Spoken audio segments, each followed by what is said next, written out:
Halo guys, ketemu lagi sama saya Kurnia Bijaksana di Evolution Trading Indonesia. Di video kali ini saya akan sedikit break ya dari membahas kripto terlalu banyak. Mungkin saya akan mencoba memberikan sedikit wawasan tentang apa itu Web3 yang mana ini sering jadi buzzword banget ya di kalangan kripto, komunitas kripto, traders ataupun kalangan startup juga ya. Apa sih Web3 itu sebenarnya ya? Dan saya akan coba jelasin juga potensi karirnya itu nanti seperti apa. Nah, makanya bolehlah ditonton lah video ini ya. Disponsori oleh Jago Web3. Oke, kita mulai aja. Jadi, apa itu Web3? Untuk mengetahui konsep dari Web3 itu sendiri, kita harus kembali dulu ke masa lalu, ke zaman awal-awal internet. Nah, awal-awal internet, zaman-zaman dulu Yahoo logonya masih kayak gini, Google logonya masih kayak gini. Itu kita anggap sebagai web satu. Maksudnya web satu itu apa? Jadi si perusahaan atau platform penyedia konten ya istilahnya ya, baik itu si Yahoo, Google dan lain-lain, itu menyediakan konten ke sini yang hanya bisa dibaca oleh kita. Kita sebagai komputer kita sebagai konsumen mungkin ya dibilangnya ya. Ini saya akan bilang P itu platform, K itu konsumen. Hanya satu arah.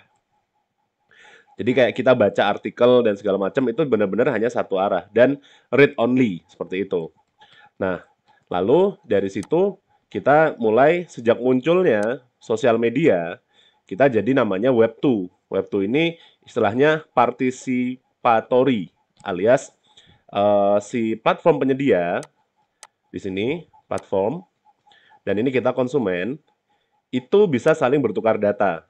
Seperti itu. Jadi kita bisa upload gambar, kita bisa upload video, upload konten dan segala macam. Atau bahkan dari sini eh, saat konsumen satu mengupload kontennya ke platform, konten tersebut bisa dinikmati oleh konsumen yang lainnya. Jadi makanya ada konten kreator, ada YouTuber, ada Instagramer dan segala macam. Seperti itu. Nah, dengan adanya pertukaran informasi yang banyak ini, maka banyak banget namanya data yang bolak-balik ya kan. Dari suara saya aja udah bisa jadi data. Atau misalkan ada yang ngepost saya lagi makan di tempat makan gitu. Jadi ketahuan bahwa orang ini suka makan ini gitu atau minimal di hari tertentu, jam tertentu dia lagi ada di tempat situ.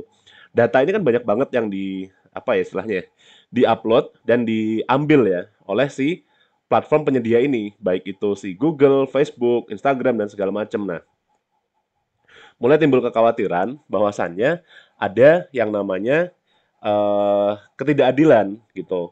Maksudnya data yang tadi di-upload atau diberikan oleh para konsumen itu dikuasai oleh platform dan data ini bisa aja disalahgunakan. Sebenarnya kalau kita masih ngomongin yang zaman sekarang kan data ini dipakainya buat iklan ya. Iklan itu masih sebenarnya masih relatif oke ya. Maksudnya begitu orang atau platform tahu bahwa kita suka sesuatu, maka kan ditargetkan iklan yang sesuai dengan apa yang menurut mereka menurut datanya itu kita suka gitu seperti itu. Itu masih nggak apa-apa. Cuman kadang-kadang kita juga bisa dieksploitasi datanya, bisa seenaknya atau datanya dimonetisasi seenaknya mereka. Contohnya mungkin para konten kreator seharusnya ya, mungkin seharusnya mendapatkan monetisasi yang lebih besar lagi dari data atau konten yang mereka berikan dibandingkan yang sekarang. Karena ada sebagian besar yang diambil oleh si platform ini. Itu mulai keluar konsep kita ingin mandiri gitu. Dari situlah muncul yang namanya Web3, yang mana istilahnya kalau di sini tidak ada intermediary, benar-benar terdesentralized. Jadi kalau misalkan di Web2, saat saya misalkan upload gambar di Instagram gitu, upload uploadnya gambarnya akan dikuasai oleh Instagram dan Instagram mendistribusikannya bisa ditonton oleh followers saya. Contohnya kayak gitu. Untuk di Web3 itu nggak seperti itu. Itu untuk Web3 konsepnya adalah setiap komputer itu memiliki kuasa atas data-data dan informasi yang mereka pengen share gitu. Platform-platform yang ada itu hanya memfasilitasi arsitektur apa namanya keluar masuk atau arsitektur lewatnya data seperti itu. Jadi Saya bisa langsung share ke orang lain bisa langsung share ke orang lainnya lagi, dan segala macam, segala macam, segala macam, seperti itu. Jadi benar-benar seperti jalan raya yang terinterkoneksi kemana-mana, seperti itu. Web3 itu seperti itu. Nah, Web3 ini sebenarnya konsepnya mungkin mungkin didahului oleh yang namanya cryptocurrency. Ya pasti mungkin teman-teman udah pada tahu ya kripto itu apa. Tapi kita coba sedikit mundur lagi ya. Nah, cryptocurrency ini berangkat dari mana? Dari eh, ketidakefisienan yang namanya centralized ledger atau pencatatan terpusat. Ini yang biasanya dilakukan oleh sistem finansial tradisional seperti itu. Maksudnya gimana? Anggap aja satu bangunan ini satu rekening bank ya, gitu ya. Ini si A, ini si B, dan lainnya ada C, ada D. Nah, saat saya mau ngirim si A mau ngirim sesuatu ke B, dia akan lewat payment system, lewat orang tengah, yang mana dia akan mencatat si orang tengah ini bank atau mungkin payment gateway dan segala macam mencatat bahwa saldonya A akan dikurangin sebesar misalkan sebesar X. Sementara saat B menerima, saldonya B akan menambah sebesar X. Ini sebenarnya sistem yang secara teori kurang efektif dan kurang aman dan kurang transparan. Kenapa? Karena bayangin kalau ada banyak sekali transaksi yang harus dilewatin oleh satu sistem pertama. Lalu sistemnya tidak transparan, bisa jadi si bank atau si payment sistemnya punya niat jahat nih. Saat dia punya niat jahat, maka bisa aja dia iseng ngurangin saldonya D, misalkan kayak gitu. Atau saat agendanya si D tidak sesuai dengan agendanya dia bisa aja ngeblok akunnya, misalkan seperti itu. Dan bisa juga dicurangi. Makanya kita perlu yang namanya immutability. Maksudnya saat suatu transaksi sudah dicatat, nggak bisa di backdate atau di roll ke belakang. Jadi transaksinya sudah fix gitu ya, seperti itu. Inilah yang akan dibawa dan juga security ya. Maksudnya kalau misalkan si payment system yang X ini di hack atau dirusak atau segala macam, tiba-tiba orangnya iseng, langsung runtuh semua sistemnya. Jadi di sini harus aman banget, tapi ya seaman-amannya kalau point of failure-nya hanya satu, ya beresiko juga gitu. Disinilah keluar yang namanya teknologi distributed ledger ya, ide untuk adanya teknologi distributed ledger gitu. Nah, distributed ledger ini adalah sistem yang pada teorinya kita semua orang yang ada di dalam sistem itu mencatat semuanya. Jadi A mencatat semua transaksi yang ada di satu komunitas ini, B juga mencatat semuanya, C juga mencatat semuanya, D juga mencatat semuanya. Tenang, ini bukan berarti semuanya harus nyatat secara manual ya. Ini maksudnya A, B, C, D ini bukan bukan berarti harus orang ya, tapi bisa juga akun atau mungkin komputer atau device ya. Kita jangan mikirin bahwa ini setiap orang nyatat satu-satu ya. Jadi setiap ada transaksi, semuanya mencatat hasil transaksinya secara hampir bersamaan dan sama semua dan sudah apa namanya sudah begitu sudah di approve dan sudah oke, maka transaksi tersebut dienkripsi dan sehingga tidak bisa diputar balik atau dihapus. Dan kalau misalkan ada orang yang jahat, mereka harus bisa ngehack si A, B, C, D secara bersamaan atau merusak A, B, C, D secara bersamaan atau minimal setengahnya gitu. A dan B. Ini kalau empat. Kalau misalkan ada ribuan atau jutaan orang seperti ini, mereka harus bisa ngehack secara bersamaan dan harus cepat sebelum transaksinya udah kejadian seperti itu. Inilah yang membuat namanya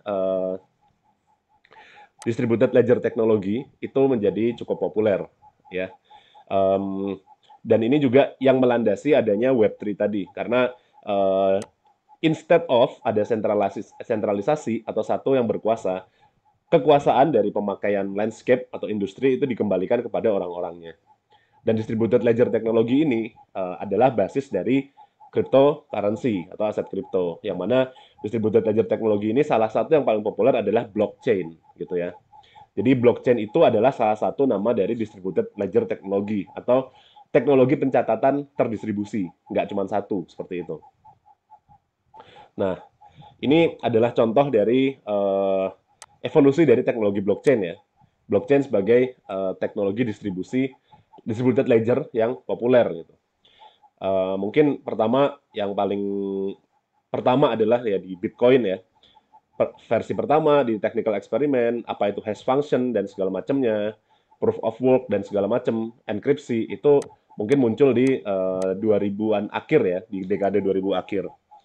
Terus begitu terlihat oke, baru mungkin orang-orang yang para geek atau para tech orang-orang tech savvy bener-bener mereka nyobain gitu.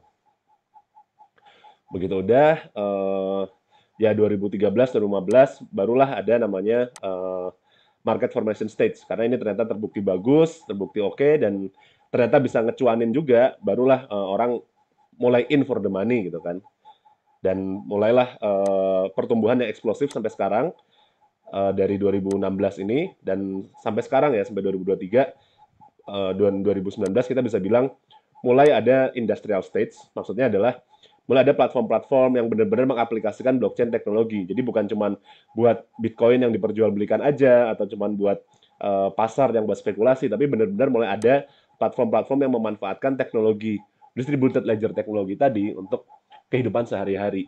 Dan diprediksi ya antara 2022 sampai 2025 adalah proses dewasanya industri atau industri ini akan mulai mature kembali gitu atau sorry mulai mature mulai banyak dipakai mungkin kita bisa membandingkan dengan zaman dulu sosial media zaman kita sorry zaman saya itu masih zaman MySpace dan Friendster itu benar-benar ya cuman orang-orang anak muda alay aja gitu ya dan beberapa yang agak gaul dan sekarang udah meledak hampir semua orang punya sosial media mungkin bisa jadi dianalogikannya seperti itu atau internet atau smartphone lah seperti itu gitu. Nah, sekarang sudah mulai ada beberapa program atau aplikasi. Nah, di Web2 yang tadi yang sekarang itu kita anggapnya namanya Web2 apps ya atau aplikasi. Sementara untuk Web3 itu namanya dApps. dApps itu maksudnya decentralized application atau aplikasinya terdesentralisasi gitu kan. Benar-benar nggak ada satu entitas yang mengontrol banget gitu. Nah, untuk browser, biasanya kita pakai Google Chrome atau Firefox. Di Web3 ada namanya Brave. Dan ini saya pribadi udah make. Terus storage ada Dropbox sama Google Drive. Di Web3 ada Storj dan IPFS. Dan lain-lainnya lah, seperti itu. Social network pun waktu itu saya sempat make Steemit beberapa lama. Dan lumayan, ini enaknya apa namanya menggunakan dApps itu ya, atau Web3 ya. Jadi, kalau di social network, influencer itu dapat istilahnya dapat audiens dan dapat hadiah dalam tanda kutip, tapi hadiahnya atau hasil monetisasinya itu diambil sebagian besar oleh platformnya gitu. Di Web3 sebagian besar hadiahnya itu diambil oleh para konten kreatornya. Walaupun dalam bentuknya bentuk token kripto ya biasanya ya. Seperti itu. Gitu. Oke, terus dan banyak sebenarnya perusahaan-perusahaan yang sudah mulai membangun ya, membangun Web3 ya, mulai dari berbagai aspek ya. Mungkin udah ada bahkan decentralized digital identity ya, identitas pun udah ada. Terus beberapa asuransi juga udah ada. Terus ya metaverse yang banyak juga di apa namanya dibahas kemarin. Musik pun ada. Nah, ini musik itu maksudnya kenapa enak musik itu dibuat di landscape Web3 atau industri Web3 karena saat musisi membuat karya dan orang-orang pada mendengarnya, itu kebanyakan dari royalti pergi ke production house.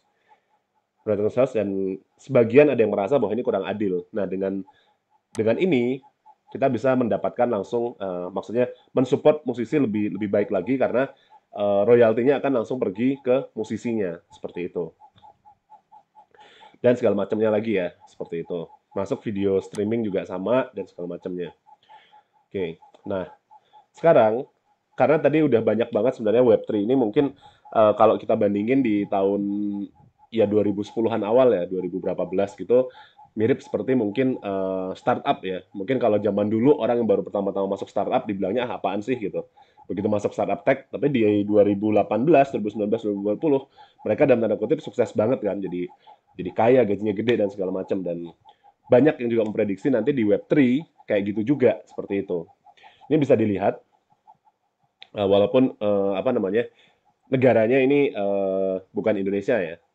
Ya, di Amerika ini rata-rata gaji untuk developer Web3 itu ada 130 ribu dolar gitu, seperti itu. Dan gede, lumayan sih ini, 2 miliar setahun gitu, kurang lebih ya.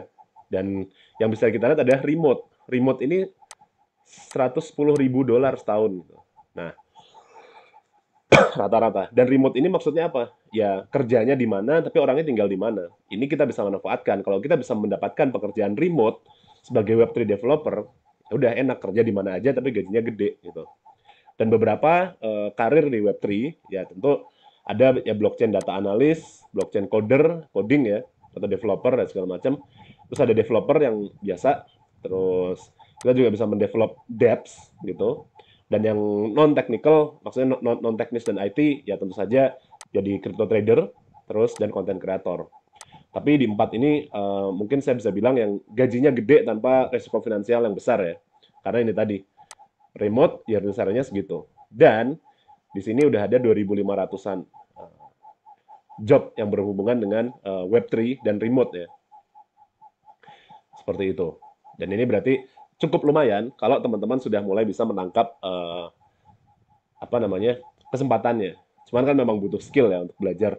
Jadi belajar untuk membangun atau membuat sebuah blockchain application dan segala macamnya gitu ya.